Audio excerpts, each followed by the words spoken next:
하나님의 품에 안기는 믿음이라고 정했습니다. 함께 고백하겠습니다. 하나님 품에 안기는 믿음. 하나님 품에 안기는 믿음. 네, 오늘 말씀 가운데 세 단락으로 세 단락을 우리가 함께 읽고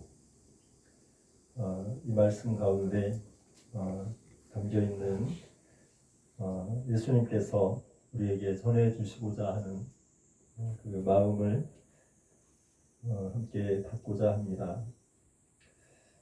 첫 번째 단락에 보면 예수님께서 이제 비유로 말씀하십니다. 한 도시에 하나님을 두려워하지 않고 사람을 무시하는 판사가 있었다고 합니다. 그리고 그 판사가 사는 도시에 한 과부가 있어서 뭔가 이렇게 한이 맺힌 억울한 일을 당한 것 같아요. 뭐 사기를 당했든지 이제 그런 일을 당해서 내 원수에 대한 내 원한을 좀 풀어달라고 판사한테 계속 이제 요청을 한 것 같아요. 근데 그 판사가 하나님도 두려워하지 않고 사람도 무시하는 그런 판사였기 때문에 과부가 이제 계속 이렇게 좀 도와달라고 하는데도 무시한 것 같습니다. 그래서 4절에 보면 그가 얼마 동안 듣지 아니하다가 후에 속으로 생각하되 내가 하나님을 두려워하지 않는 사람이고 사람도 무시하는 그런 사람인데 알긴 알았던 것 같아요. 자기가 어떤 그 존재인지 알긴 알았고 그래서 내가 이 과부에 대해서 뭐 도와줄 마음도 없고 그런 상태인 거죠. 그런데 5절에 보면 그런데 한 가지가 이제 문제인데 이 과부가 계속 나를 괴롭게 한다는 거죠. 그러니까 내가 괴로워서 그 원한을 빨리 풀어주고 이 나를 이제 귀찮게 하는 이 사람 빨리 이렇게 끝내야 되겠다. 그래서 이제 원한을 풀어줬다는 거죠. 예수님께서 이제 비유라고 말씀하셨는데 이 말씀을 이제 하신 이유는 하나님에 대해서 알려주려고 한 것 같습니다. 6절부터 보면 예수님께서 이제 또 이르시되 불의한 재판장이 말한 것을 들으라. 불의한 재판장도 이렇게 계속 와서 이렇게 도와달라고 요청을 하면 귀찮아서라도 이렇게 그 원한을 풀어주는데 하물며 7절에 하나님께서 그 밤낮 부르짖는 자들의 원한을 풀어주시지 아니하겠느냐. 그들을 오래 참으시겠느냐. 예수님께서 말씀하고 싶으신 것은 하나님의 마음을 알기를 원하시는 거죠.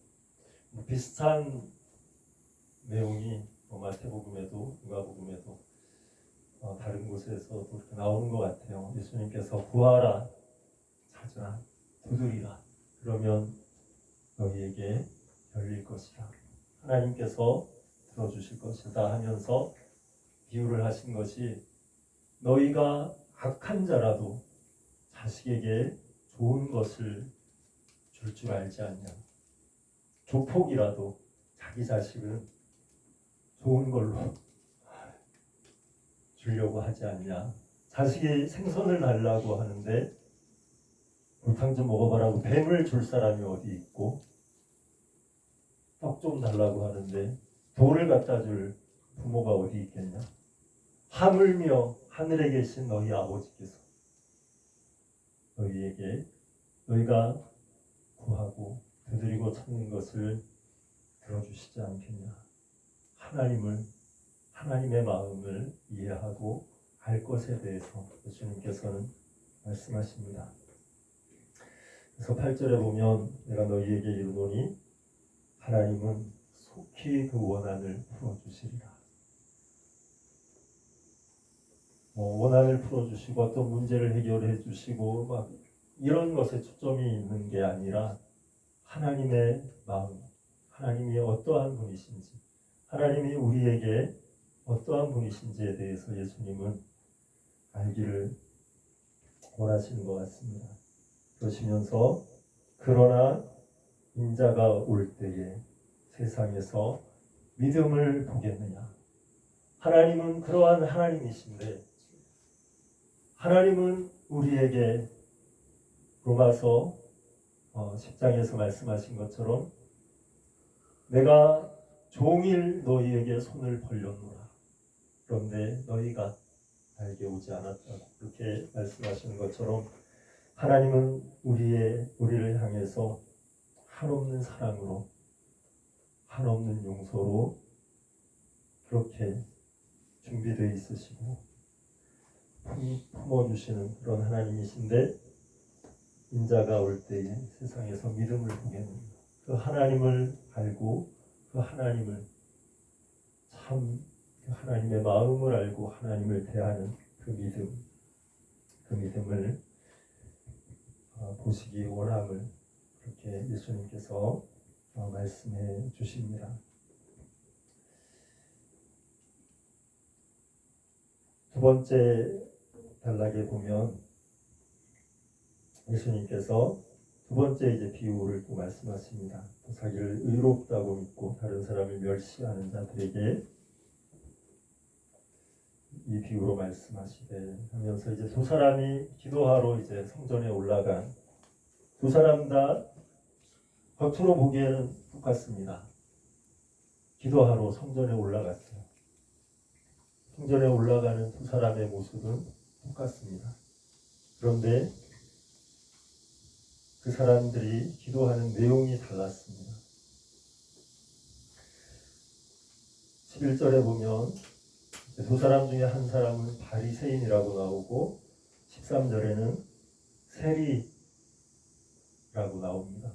한 사람은 바리새인이었고 한 사람은 세리였는데 바리새인은 어떻게 보면 당시에 아주 경건한 사람, 구별된 사람들, 바리새라는 뜻 자체가 그런 경건하고 구별된 그런 표현을 합니다.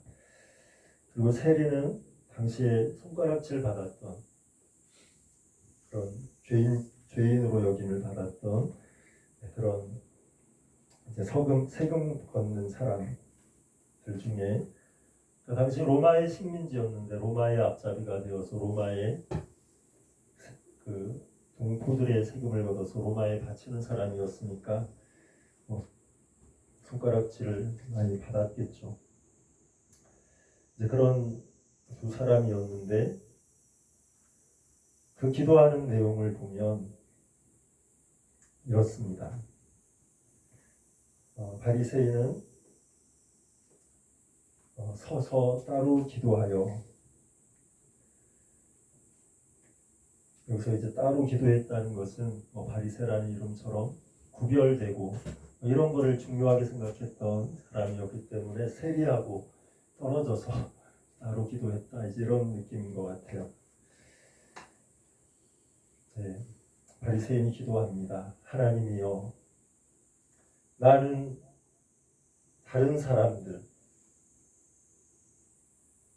하고 다릅니다. 다른 사람들과 같지 않습니다. 이 세리와도 같지 않습니다. 토색하는 자들과 같지 않고 불의하는 자들과도 다르고 간음하는 자들과 다릅니다. 그러면서 12절에 저는 일에 2번씩 금식하고 또 소득의 11조도 꼬박꼬박 잘 드립니다. 이렇게 기도합니다. 이게 바리새인의 기도의 선부입니다. 나는 다른 사람들하고 다르고요. 이렇게 잘 신앙생활하고 있습니다. 세리는 성전에서 이렇게 멀리 서서라고 돼 있는데 아마 이렇게 중간 자리도 못 가고 앞으로도 못 가고 뒤쪽 한 구석에서 기도한 것 같습니다. 멀리 서서 감히 눈을 들어 하늘을 쳐다보지도 못하고 다만 가슴을 치면서 하나님이여 불쌍히 여기소서 나는 죄인으로소이다. 세리의 기도는 하나님 저를 불쌍히 여겨주십시오. 나는 죄인입니다. 이게 다였다고 합니다. 여기서 뭐 바리새인이냐 세리냐, 바리새인은 좀 뭐 나쁘고 세리는 좋다, 이건 아닌 것 같아요. 이건 아니고 그 존재가 겉으로는 어떠하든지 그 마음 가운데 하나님을 향한 그 마음 자세를 보여주는 것 같습니다. 그래서 두 사람이 이제 기도를 하는 그 모습에 대해서 예수님께서 얘기하시면서 14절에서 이렇게 정리를 해주십니다. 내가 너희에게 이르노니 이에 저 바리새인이 아니고 이 사람이 세리가 의롭다 하심을 받고 그의 집으로 내려갔느니라. 무릇 자기를 높이는 자는 낮아지고 자기를 낮추는 자는 높아지리라. 예수님께서 말씀하고 싶으신 것은 하나님의 마음은 정말 자신을 하나님께 맡기는 사람, 자신의 불완전함과 죄인됨과 그 연약함을 알고 하나님께 자신을 의지하는 사람. 바리새인은 어쩌면 자기 자신을 의지한 것 같아요. 하나님, 저는 이렇습니다. 다른 사람하고 다르고요. 이렇게 했습니다. 그러니까 저 인정해 주세요. 이제 이런 느낌이었던 것 같고, 세리는 내세울 게 아무것도 없는 거죠. 자기가 지금 이 로마의 식민지에 있는 이 나라에서 이 동포들 앞에서 자기가 하고 있는 그런 것들을 알고 있고 자기 존재에 대해서 내세울 것이 아무것도 없음을 알았던 것 같아요. 그래서 그 하나님께서 그 마음을 보시고 의롭다 하심을, 그런 사람을 의롭게 여겨주신다고 예수님께서 그렇게 말씀해 주신 것 같습니다.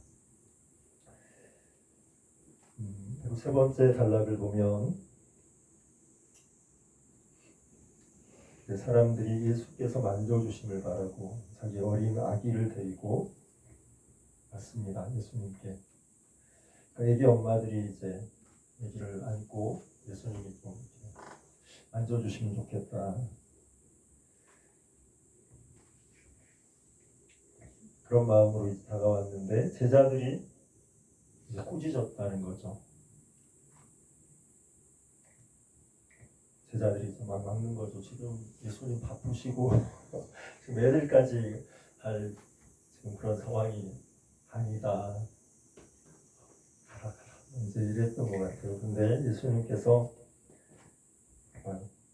쪽으로 데리고 오라고 하셔서 그 어린 아이들을 불러 가까이 하시고 말씀하실 때 어린 아이들이 내게 오는 것을 용납하고 금하지 말라.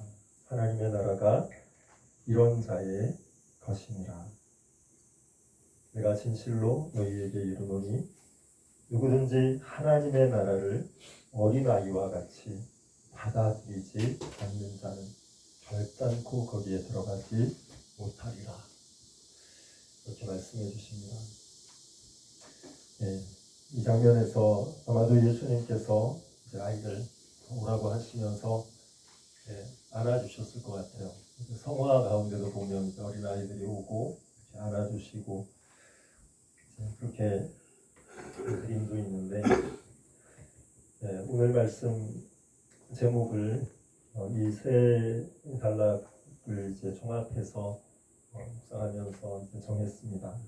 하나님의 품에 안기는 믿음,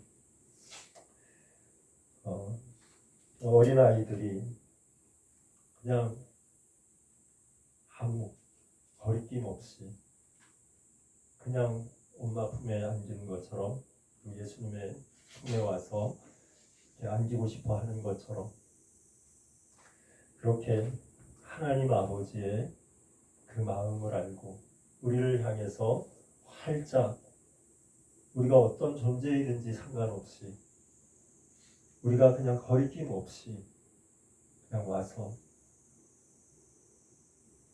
우리의 어두운 면이든지 밝은 면이든지 그냥 거리낌 없이 하나님의 품에 와서 안겨서 다 그렇게 내어놓을 수 있는 그것을 하나님께서는 원하시는 줄 믿습니다. 예수님은 그 하나님의 마음을 아셨고 그래서 그 하나님의 마음을 모두가 알기를